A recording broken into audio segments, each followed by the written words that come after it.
I'm Stéphane Haulon, Professor of Vascular Surgery. I work at the Lille University Center, which is the largest academic center in France. We have 3,500 beds here.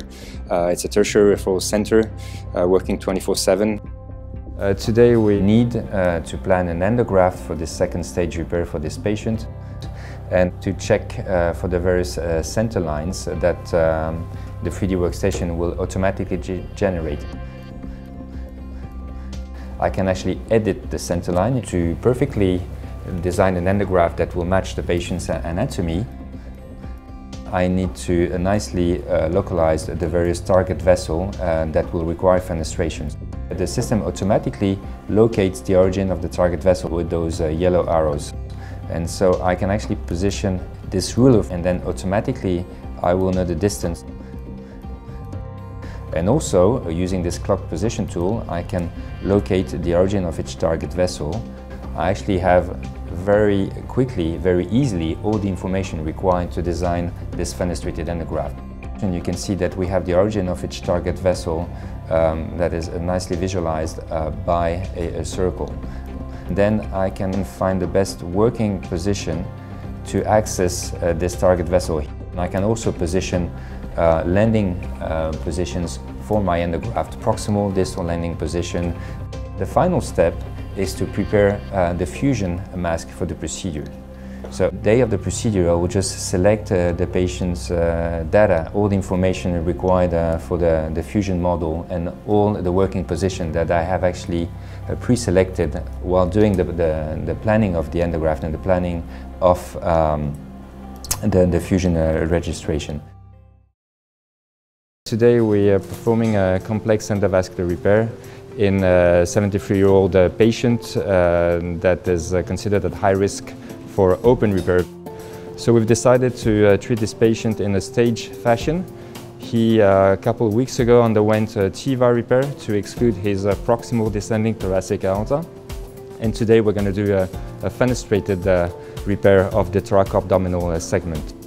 We've decided, like for every complex repair, to perform this procedure in the hybrid room using fusion.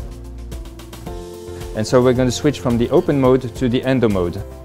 We have activated InnovaSense, so the flat panel automatically positions itself just next to the patient's body.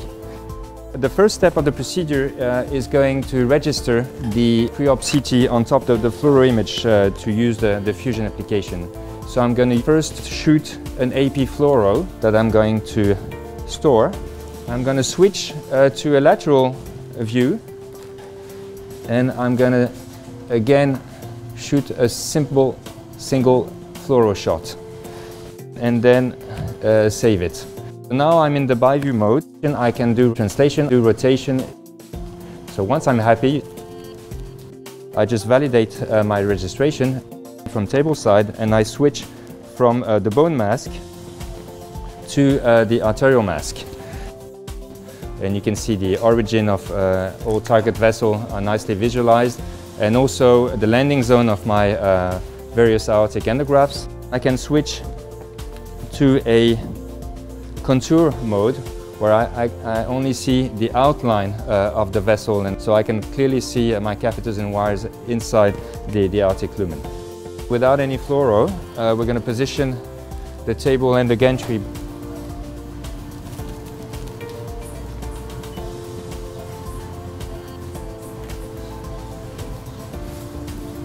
So we're advancing the fenestrated component inside the aorta. I'm positioning the fenestration markers just slightly above the origin of the target vessel. And you can see that because we have advanced a stiff delivery system over a stiff wire inside the aorta, we have slightly changed the anatomy. So we're going to do a very short DSA run.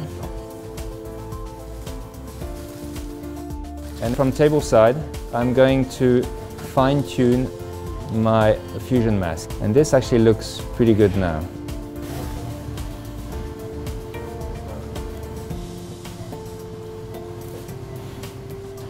So now I'm going to start working on the right renal fenestration, and you can see how accurate the fusion mask and the markers of the origin of the target vessel are and how they were helpful to get access to this right renal artery.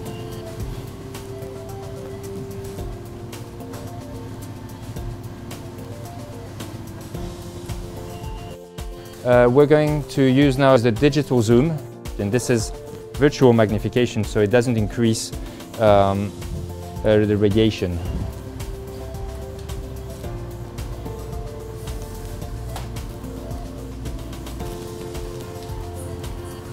And was very useful because I could clearly see the tip of my catheter and position it in the direction of my vessel.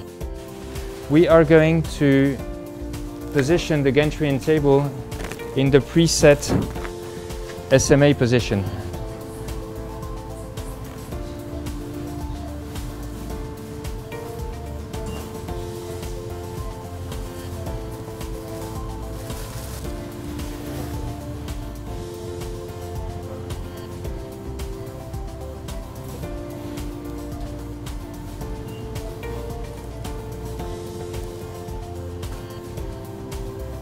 We have the 4 target vessels that have been catheterized through their respective fenestrations.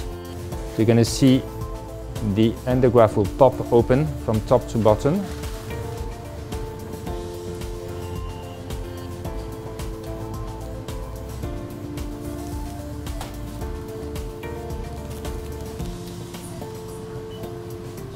We're inflating the right renal stent. I just did a fluoro run to check the patency of my target vessel, to check that it was that it had a good seal and no dissection, so I'm very happy with the results. Now we're working on the left renal bridging stent, and I think again it's a good result. We have a good seal, a good patency, no issue. So we can now move to the visceral vessels and go back to a lateral view. We're going into the celiac trunk auto positioning. You see both the splenic and the hepatic artery filling, so we're happy with that. So we're done with the 4 bridging stents. We're now going to finish the repair with a bifurcated component. So now it's time to locate the origin of the right internal iliac. So we're going to use the preset position and automatically have the Gantry table in the best working position. So we're advancing the limb here. We're just above planned position for this limb, so that's perfect. So we're getting ready for the cone beam CT. From table side, I want to be in a 3D CT mode. The Gantry can nicely rotate around the patient because of the specific wide bore configuration of the IGS 730. From table side, we can check the result of this cone beam CT. The renal stents are nicely open and there's really no contrast in the sac. So I'm very happy with the result here. The procedure, including the cone beam CT, dose area product is 53, 54 now. So, and this patient will not require a post-op CT. He will only have an ultrasound to double check. This has completely changed our practice. We now are faster, use less contrast, use less radiation since we've been using the GE Discovery 730.